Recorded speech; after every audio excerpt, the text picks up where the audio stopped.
زیغم صاحب جیسے فرما رہے تھے درست فرما رہے تھے، اور سجاد میر صاحب بھی درست فرما رہے تھے کہ کسی ایک کے بس کی بات نہیں ہے، اور کیا پرانے والے ہوتے تو وہ سنبھال لیتے یا نئے والے جو ہیں وہ سنبھال پائے، یا اسحاق ڈار صاحب کو لایا گیا تو الیکشن جیتنے کے لیے لایا گیا، ہمیں تو بتایا گیا تھا کہ ہم معیشت بچانے کے لیے سیاست کو قربان کر دیں گے، تو وہ دعوے کہاں گئے؟ مشکل فیصلے کرنے تھے۔ آج ملک کی صورتحال یہ ہے کہ کراچی پورٹ پر تمام جو امپورٹس ہو رہی ہیں وہ بلاک ہو چکی ہیں، ایل سیز نہیں کھل رہی، ڈالر موجود نہیں ہے، ٹیکنیکلی بینک ڈیفالٹ ایک طرح کا ہو گیا، ہم پیمنٹ نہیں کر رہے۔ اب یہی ہے نا کہ ہم نے اپنے جو بانڈز ہیں ان کی وہ جو میچور ہوتے ہیں تو ان کی پیمنٹ کر دیتے ہیں، یعنی وہ نہیں کریں گے تو ہم باقاعدہ ڈیفالٹ کر جائیں گے، ورنہ ایک طرح کا ڈیفالٹ تو ہو ہی چکا ہے ملک کے اندر۔ تو سیاست تو نہیں بچائی گئی، معیشت کا ستیہ ناش ہو گیا اور معیشت بھی نہیں بچائی۔ سیاست تو بچا لی، معیشت نہیں بچتی نظر آ رہی۔ تو نہ مہنگائی میں کمی آئی، نہ ڈالر، اسحاق ڈار صاحب جس دن ان کو آنا تھا اسی دن ڈالر میں کچھ کمی ہو گئی تھی، اور ہم نے ٹویٹس اور نعرے سنے کہ جی ابھی تو صرف اعلان ہوا ہے، دیکھیں ڈالر نیچے آ گیا اور اب کیا ہوگا۔ آج ڈالر ناپید ہو گیا، مل ہی نہیں رہا، 4 ریٹ چل رہے ہیں اس وقت ڈالر کے۔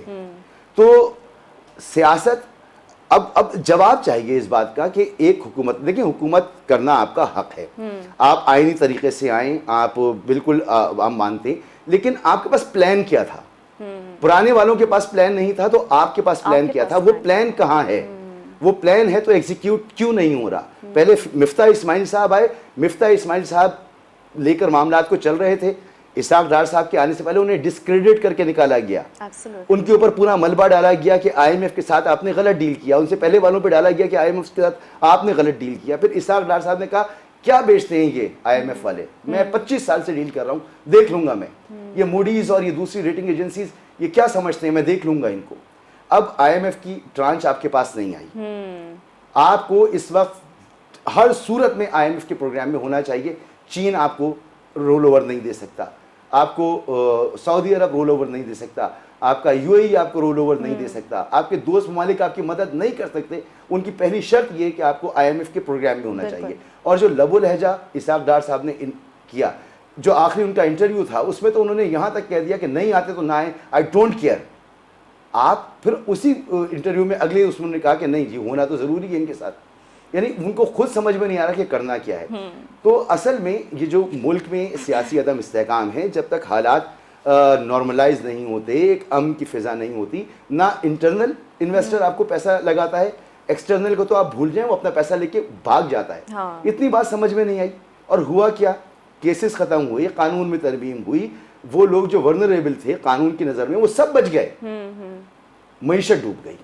بالکل، بہت شکریہ مسعود رضا، آپ کا پوائنٹ آف ویو آ چکا ہے۔ پروگرام میں آپ بریک لینے کا آ جا رہا ہے، بریک کے بعد جب دوبارہ واپس آئیں گے تو پروگرام کے دوسرے سیگمنٹ کی جان پڑیں گے۔ اسٹے وتھ اس۔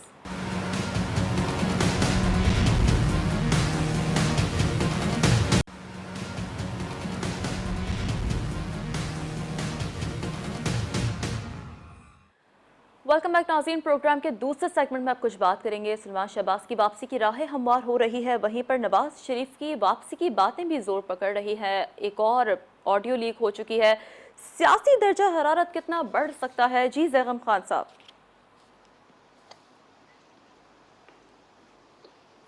دیکھیے نواز شریف صاحب کا آنا تو طے تھا اور وہ آ بھی جائیں گے، اوکے، اور وہ اس سلسلے کی ایک ایون گراؤنڈ بنایا جائے، تمام موقع دیا جائے، اچھا، اور جو تبدیلی پروجیکٹ کے نتیجے میں دوسری سیاست اس کو واپس کیا جائے، اس کو پل بیک کیا جائے۔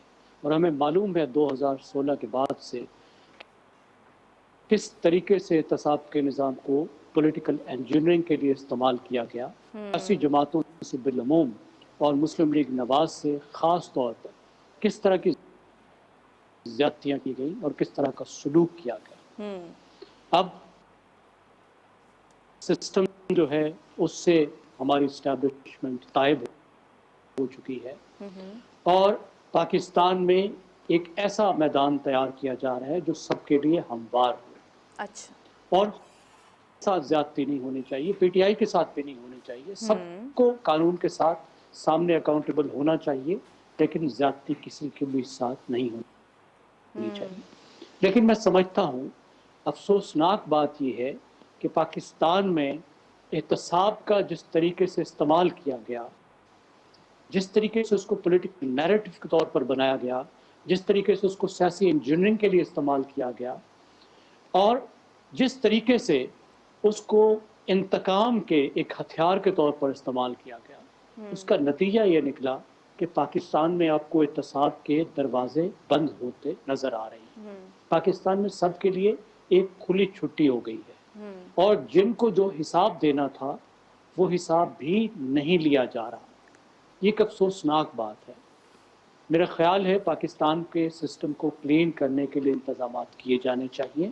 وہ تبھی ہو سکتا ہے جب پاکستان کی جو رولنگ ایلیٹ ہے وہ تمام مل کر بیٹھیں اور اس کو طے کریں کہ اس ملک کو کیسے چلانا ہے۔ ایک طرف تو احتساب کو سیاسی انتقام کے لیے اور سیاسی انجینئرنگ کے لیے استعمال نہ کیا جائے، اور دوسری طرف سے کھلی چھٹی یا امپیونٹی بھی نہیں ہونی چاہیے۔ میرے خیال میں بہت سے ایسے سوالات ہیں جن کا شہباز شریف صاحب کو اور سلمان شہباز کو جواب دینا تھا اور جواب دینا چاہیے۔ وہ سوال اس طرح نہیں ہے جس طریقے سے نیب اپنی کو انہوں نے نہیں بتانا تو ایف بی آر کو تو بتانا ہے۔ دنیا بھر میں ایف بی آر بھی بہت طاقتور ادارہ ہوتا ہے۔ جب آپ ٹیکس بچانے کے لیے بھی اس طرح کے کام کرتے ہیں جس طرح کے ہمیں ان کیسز میں نظر آ رہا ہے جو شہباز شریف صاحب وزیر اعظم صاحب کے خلاف تھے اور سلمان صاحب کے خلاف تھے، تو وہ بھی سنجیدہ ہوتے ہیں۔ لیکن پاکستان میں ایف بی آر کے معاملات کو تو سنجیدہ لیا ہی نہیں لیا جاتا۔ اس لیے نہیں لیا جاتا کہ اگر ایف بی آر کو سنجیدہ لے لیا جائے تو پاکستان میں کوئی بچے گا ہی نہیں۔ پاکستان کی پوری اشرافیہ نے وہ سب کچھ کیا ہوا ہے جس کی وجہ سے ایف بی آر کی گرفت میں وہ آ سکتے ہیں۔ تو یہ وہ چیز ہے جس کو تبدیل کرنے کی ضرورت ہے۔ آپ کا ٹیکسیشن صرف 9% ہے جی ڈی پی کا، بھارت کا 17% ہے۔ اسی لیے یہ ملک نہیں چل رہا ہے، اسی لیے آپ بھیک مانگتے پھر رہے ہیں، اسی لیے بینکوں کے تمام پیسے اٹھا کے حکومت استعمال کر لیتی ہے، اور جو آپ کا بزنس ہے اس کو دینے کے لیے بینکوں کے پاس کچھ بچتا نہیں ہے۔ تو یہ پورا ایک سسٹم کلین اپ کرنے کی ضرورت ہے۔ آپ ضرور ہموار میدان پیدا کیجئے، زیادتیوں کا ازالہ کیجئے، لیکن پاکستان کے جو مسائل ہیں ان کو بھی حل کریں۔ بالکل بالکل، بہت اشد ضرورت ہے اس وقت مسائل حل کرنے کی ملک کے۔ جی مسعود رضا صاحب، آپ کیا کہیں گے؟ اسٹیک ہولڈرز کا اس وقت مل بیٹھنا بڑا ضروری ہے، کیونکہ معیشت کے بڑھتے ہوئے مسائل اور یہ سیاسی درجہ حرارت اب ملک کو کہاں لے جا سکتا ہے؟ بالکل، یہ مل بیٹھنا چاہیے، بہت پہلے سے مل بیٹھنا چاہیے تھا۔ خان صاحب کو اپنی اناؤں کو قربان کرنا چاہیے، اپنی اناؤں پہ ان کو نہیں کھڑے ہونا چاہیے۔ مگر بات ہو رہی ہے احتساب کی۔ احتساب کا ادارہ ہمیشہ سے، جیسے زیغم صاحب نے فرمایا، کہ سیاسی انجینئرنگ کے لیے استعمال ہوتا رہا ہے۔ وہ سیف الرحمان کا احتساب کمیشن ہو، چاہے وہ موجودہ دور کا نیب کا ادارہ ہو، مشرف دور کا نیب ہو، پھر ایک طرف آپ سیاسی انجینئرنگ کرتے ہیں اور پھر اس کے بعد آپ سے معاملہ سمجھتے نہیں، پھر آپ این آر او دیتے ہیں، اور اس دفعہ بھی ایک طرح کا این آر او ہی ہو رہا ہے جو سامنے آ رہا ہے۔ تو ہمیں تاریخ سے سیکھ لینا چاہیے۔ کتنی مرتبہ آپ یہ پریکٹس کریں گے، کتنی مرتبہ ہمیں بتائیں گے کہ یہ چور ہیں، کرپٹ ہیں، ڈس آنیسٹ ہیں، ان کو تو ہونا ہی نہیں چاہیے، ہمیں یقین دلائیں گے، اور پھر اس کے بعد کہیں گے نہیں نہیں نہیں ہم نے غلطی کی تھی۔ ڈیلی میل نے بھی تو وزیر اعظم سے معذرت کر لی ہے نا۔ دیکھیے، میں آپ سے عرض یہ کر رہا ہوں کہ جیسے زیغم صاحب فرما رہے تھے کہ یہ جو ٹیٹیوں والا معاملہ ہے، کیا اس میں کوئی سبسٹنس موجود نہیں ہے؟ یہ نظام، جس نظام نے ان کو ایبسکانڈر کیا سلمان شہباز صاحب کو، یہ نظام کس کا پروردہ ہے؟ اس پر کون حکومت کرتا رہا؟ چاہے وہ فوجی حکومتیں ہوں، چاہے وہ پیپلز پارٹی ہو، چاہے وہ نون لیگ ہو۔ تحریک انصاف نے 3.5 سال حکومت کی ہے۔ یہ نظام جب آپ کو کال کرتا ہے کہ آپ آئیں تو آپ ملک سے چلے جاتے ہیں، آپ اس کو فیس نہیں کرتے۔ پھر جب آپ اس قابل ہو جاتے ہیں کہ آپ اس نظام پر اثر انداز ہو سکتے ہیں تو آپ آ کے فیس کرتے ہیں، اور پھر آپ کلین چٹ لے کر کہتے ہیں کہ عدالتوں نے باعزت بری کر دیا۔ ماضی میں بھی ہوتا رہا، اب بھی ہوتا رہا، تو یہ ایک بار پھر ہو جائے گا۔ ہمارے لیے کوئی نئی بات تو نہیں ہے۔ آڈیو کا معاملہ، آڈیو کس نے ریکارڈ کی، کہاں سے آئیں، کیا مقاصد تھے، بات اس پر ہوتی رہی۔ مرکزی حکومت کا جواب آیا کہ کوئی نہیں، وہ تو بہرے شہرے تھے، وہاں کے اسٹاف تھے، 6 لوگ تھے، وہ آ کر وہ ڈیوائس لگا دیتے تھے اور نکال لیتے تھے۔ اتنی سادی سی بات تھی۔ وزیر اعظم ہاؤس کی آڈیوز ریکارڈ ہو رہی تھی، اور یہ ٹیلی فونک گفتگو ریکارڈ ہو رہی ہے۔ کس کے پاس ہیں، کون اسے استعمال کر رہا ہے؟ اگر اس کا کوئی قانون کے دائرے میں یہ معاملات آتے ہیں تو حکومت کیا کر رہی ہے؟ پکڑے، بشرا بی بی کو پکڑے، عمران خان کو پکڑے، سزائیں دلوائے۔ اگر نظام میں یہ قوت ہے اور اگر نہیں ہے اور یہ لیک ہوتی ہیں تو پھر یہ ایک نیریٹو بلڈنگ ہے، یہ سیاسی مقاصد حاصل ہو رہے ہیں، کسی کو گرانا، کسی کو اٹھانا. نواز شریف صاحب کو جیسے نکالا گیا غلط نکالا گیا، اب جو کچھ ہو رہا ہے وہ غلط ہو رہا ہے. تو ہمیں سیکھنا چاہیے. ہم کچھ ٹھیک نہیں کر سکتے، ہم التجا کر سکتے ہیں کہ خدا کے لیے سیکھیں معیشت کہاں پہنچ گئی، ملک کہاں پہنچ گیا، اور آپ اب تک ان چیزوں میں لگے ہیں. ٹھیک، سجاد میر صاحب، your point of view please. دیکھیں بات یہ ہے کہ احتساب تو ہونا چاہیے صاحب کا. اب میں جو بات کرنے لگا ہوں، میں کہ اگر کسی پارٹی کا ممبر ہوتا تو یہ بات میں کبھی نہ کرتا، کسی کے حق میں نہیں جاتی. جن کے حق میں کیس پیش کروں گا ان کے بھی حق میں نہیں جاتی. وہ بات میں یہ عرض کرنا چاہ رہا ہوں کہ یہ جو شریفوں کے خلاف جتنے بھی مقدمات ہیں ان میں سے کوئی پانی کا مقدمہ یا کوئی اس طرح کے جو اسٹیٹ کو یا اسٹیٹ کے خزانے کو مس یوز کرنے کے حوالے سے ہیں، ورنہ سارے مقدمات وہ ہیں کہ جو پاکستان کے کسی بھی سرمایہ دار کو پکڑ لیں. میں اس وقت کہا کرتا تھا جب جہانگیر ترین تحریک انصاف میں تھے کہ وہ پاکستان کے کریم ترین سرمایہ داروں میں گنے جاتے ہیں، کیپٹلسٹ انٹرپرینور میں گنے جاتے ہیں. ان کو پکڑ لیجئے تو کارپوریٹ کرپشن کا معیار وہاں بھی وہی ہوگا جو یہاں ہے. پاکستان میں کارپوریٹ کرپشن کا جو معیار ہے اس کی حد یہ ہے، دنیا میں ہے ویسے تو، لیکن پاکستان میں جو معیار ہے اس کی حد جو ہے وہ انتہا پر ہے. اب مسئلہ یہ آ پڑا ہے، میں یہ کہتا ہوں کہ یہ جو جتنے کیس نکالے گئے ہیں ان لوگوں کے خلاف، اس میں کہیں کمیشن کا کیس نہیں ہے، اس میں کہیں کوئی پیسے کھانے، سرکاری پروجیکٹ پہ پیسے کھانے کا کیس نہیں ہے تو منی ٹریل دے دینا کہ فلاں چیز پہ یہ کیا، فلاں چیز پہ وہ کیا، نہیں ہے. لیکن یہ ان کا ڈیفنس نہیں ہے، یہ تو ان کے خلاف جاتا ہے. انہوں نے کارپوریٹ کلچر کو خراب کرنے میں اتنا ہی حصہ لیا جتنا دوسرے لگ سکتے ہیں. ایک زمانے میں ہمارے انقلابی کہا کرتے تھے، مجھے ان کا نام بھی یاد آ رہے ہیں، کہ جب نواز شریف کا انہوں نے ساتھ دینا شروع کر دیا، بڑے انقلابی تھے، بڑے لیفٹ کے تھے، تو ان سے پوچھا گیا تو انہوں نے آرٹیکل لکھا، اب تو اللہ کو پیارے ہو گئے، وہ بہت کمال کا آرٹیکل لکھا. انہوں نے کہا کہ میں نواز شریف کا ساتھ اس لیے دے رہا ہوں کہ نیشنل برجوازی جو ہے وہ جاگیردار سے بہتر ہوتا ہے. اس خیال سے بہت سے لوگ آئے، انقلابی بھی، انہوں نے کہا کہ نیشنل برجوازی ہے. اب پتہ چلا کہ یہ جو نیشنل برجوازی ہے یہ لوٹ سوٹ کا جو اس ہمارے ملک میں معیار ہے اس کو انتہا پہ پہنچا دیا. ایک زمانہ تھا کہ جاگیردار جیتا تھا، سائیکل کھڑا ہو گیا تھا، ایک زمانہ فیصلہ آباد سے ہار گیا. لوگوں نے کہا سرمایہ سے کوئی نہیں جیتا، جیتا وہ ہے جس کے اثرات ہوتے ہیں، اور جاگیردار کے اثرات ہیں، دوسرے لوگوں کے دھڑے ہیں وہ ان کے اثرات ہیں، ان کے اثرات نہیں ہوتے. تو جو بات میں کہنا چاہتا ہوں، جو عرض کرنا چاہتا ہوں کہ اصل چیز یہ ہے کہ ان لوگوں کو جو پکڑا گیا نا وہ کسی اور عدالتوں کا کام تھا. اب مجھے بتائیے کہ اس ملک کے کتنے سرمایہ دار ہیں جو پکڑے گئے ہیں اس کیس میں کہ انہوں نے پیسے باہر بھیجے، پیسے باہر سے منگوائے، ٹیکس بچائے اور پتہ نہیں کیا کیا کیا. ہم نے ایمنسٹیاں دی لوگوں کو، ہم نے لینڈ ہولڈر کے خلاف ہم تقریریں بھی کرتے ہیں اور سب سے زیادہ چھوٹ ان کو دیتے ہیں. ہم نے وہ راستے پیدا کیے ہیں جس کی انتہا نہیں، ہم خود اس کو انکریج کرتے ہیں. ہم کہتے ہیں، دیکھیں جو ہم کہتے ہیں کرتے اس سے الٹ ہے. ہم کہتے ہیں کہ ہماری اکانومی امپورٹ بیسڈ ہو گئی ہے اور امپورٹ بیسڈ نہیں ہونی چاہیے تھی. اور کیا فخر اس پہ کر رہے ہیں کہ ہم نے گاڑیوں کی پروڈکشن بڑھا دی ہے. اور گاڑیوں کی پروڈکشن بڑھانے کا مطلب ہے کہ سارے پرزے سب کچھ اس کا باہر سے آتا ہے، یہاں صرف اسمبل ہوتا ہے اور پھر وہ باہر جاتا بھی نہیں ہے کہ ہم ان چیزوں کو ایکسپورٹ کرتے ہوں. گاڑیوں کی سیل بڑھا دی ہے.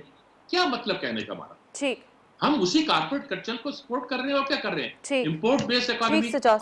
پیٹرول اور ڈیزل جو ہے اس کا خرچ بڑھ گیا، آپ کی آٹو موبائل انڈسٹری کے. اور سجاد صاحب آپ کا پوائنٹ بھائی کوئی اکانومسٹ نہیں ہے ملک میں، بتا رہا ہوں میں. یہ چارٹرڈ اکاؤنٹنٹ ہیں یا بینکار ہیں، بیلنس شیٹ کو ٹھیک کرنا، اتنا پیسہ آ جائے گا تو یہ ہو جائے گا. وہ امپورٹ اکانومی کے آنے سے آپ کی گروتھ زیادہ نظر آئے گی، اس کے آنے سے آپ کے جو ٹیکسز آتے ہیں، کسٹم وغیرہ، یہ ڈیوٹیاں وغیرہ وہ بڑھ جائیں گی، آپ کا ریونیو اچھا ہو جائے گا.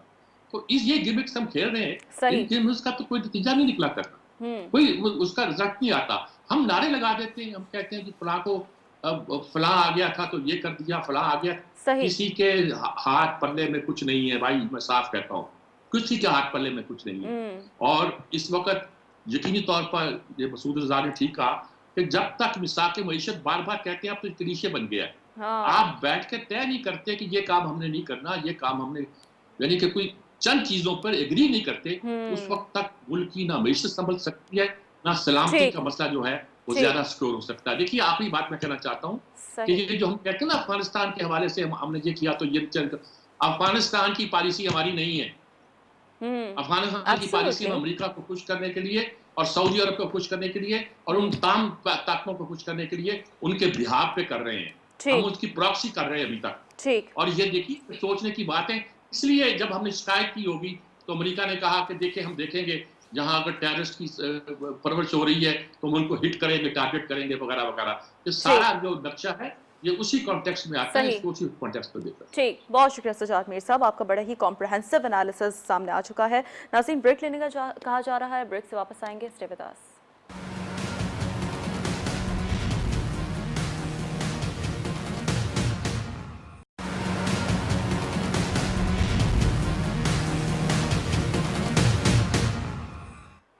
ویلکم بیک ناظرین. پروگرام کے تیسرے اور لاسٹ سیگمنٹ میں بات کریں گے کہ ملک کے سب سے بڑے شہر کراچی جسے نیا ایڈمنسٹریٹر تو مل چکا ہے, لیکن کیا کراچی کے مسائل اب حل ہونے کی کچھ توقعات ظاہر ہو رہی ہیں؟ جی مسعود رضا. کراچی کے مسائل ایڈمنسٹریٹر کراچی کے بس سے اوپر کی بات. اچھا. ڈاکٹر سیف جن کو ایڈمنسٹریٹر لگایا گیا ہے بڑے ہی قابل, بڑے آنیسٹ اور زبردست آفیسر ہیں, ڈی ایم جی گروپ کے آفیسر ہیں. جی. اور اس جیسے کسی بھی آفیسر کے اگر حوالے کراچی کیا جائے تو یقیناً بڑی اچھی پروگریس آئے گی. مگر بدقسمتی کی بات یہ ہے کہ ایم کیو ایم اور پیپلز پارٹی کا جو معاہدہ ہوا تھا وہ آج سے 8 مہینے پہلے معاہدہ ہوا تھا. پوری پی ڈی ایم اس کی ضمانتی تھی اور 1 مہینے کے اندر ایم کیو ایم کا ایڈمنسٹریٹر لگانا تھا. لیکن اب جو ایڈمنسٹریٹر لگایا گیا ہے یہ چند دنوں کا ایڈمنسٹریٹر ہے, کیونکہ اس کے بعد بلدیاتی الیکشن ہو جائیں گے اور بلدیاتی الیکشن کے بعد جو بھی ایڈمنسٹریٹر آئے گا وہ معاملات کو سنبھالے گا. عجیب سی گیمکس ہیں یہ کہ مرتضی وہاب صاحب کو پیپلز پارٹی نے لگایا. مرتضی وہاب صاحب کی کوئی ایکسپرٹیز نہیں تھی کہ ٹاؤن پلانر ہوں یا کوئی شہر کو چلایا ہو یا کچھ ہو.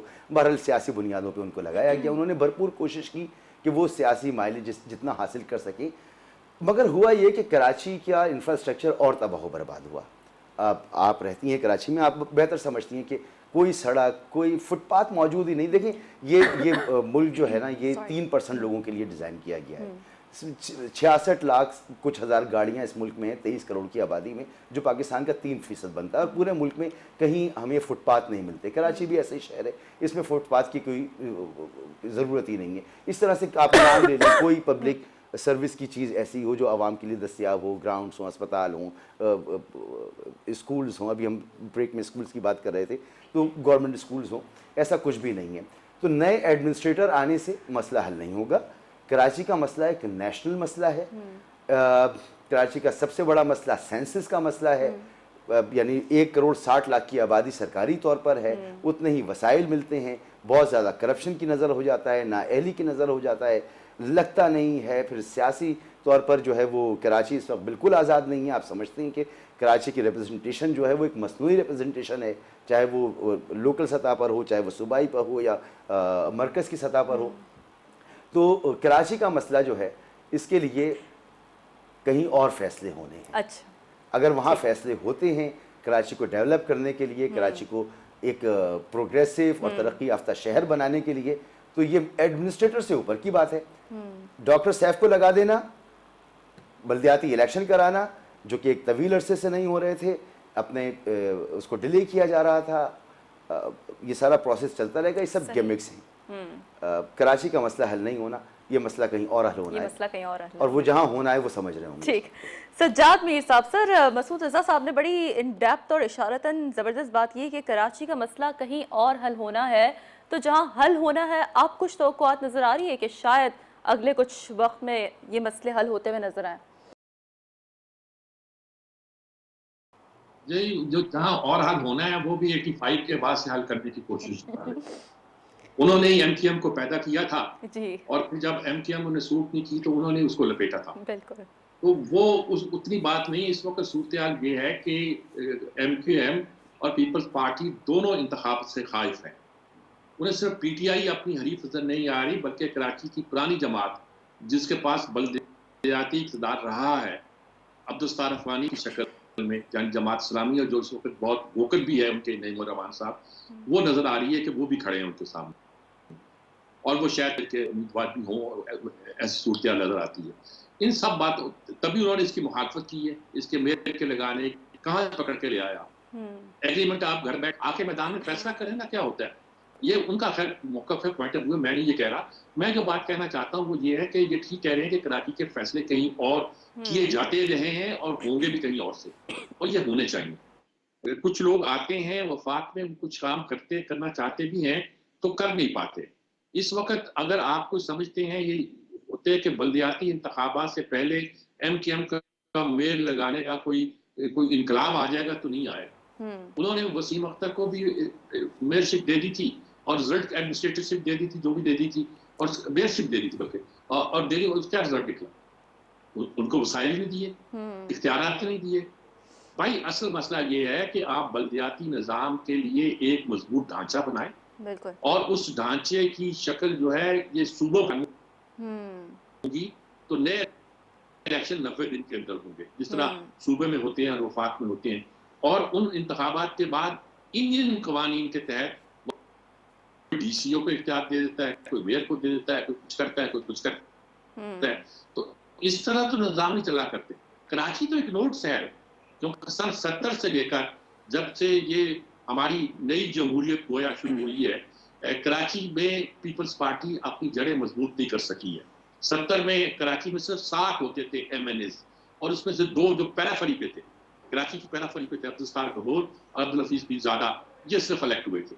اور 70 کی موومنٹ میں شیخ جارہ میں سے 9 کے 9 جو تھے پی این اے میں کے الیکٹ ہو گئے تھے. یعنی جو شیخ سے باہر سے بھی آئے تھے، شیخ الغزالی بھی، اسد خان بھی، جس کو ہاتھ رکھ دیا اینٹی پیپلز پارٹی وہ الیکٹ ہو گیا تھا. تو ایسی صورتحال میں پیپلز پارٹی کے لیے یہ ایک کھیل ہے جو دونوں جماعتیں مل کر لڑنا چاہتی ہیں. اس کا فائدہ کوئی کراچی کو پہنچے ہمارا نظر نہیں آتا مجھے، اور دکھائی نہیں دیتا.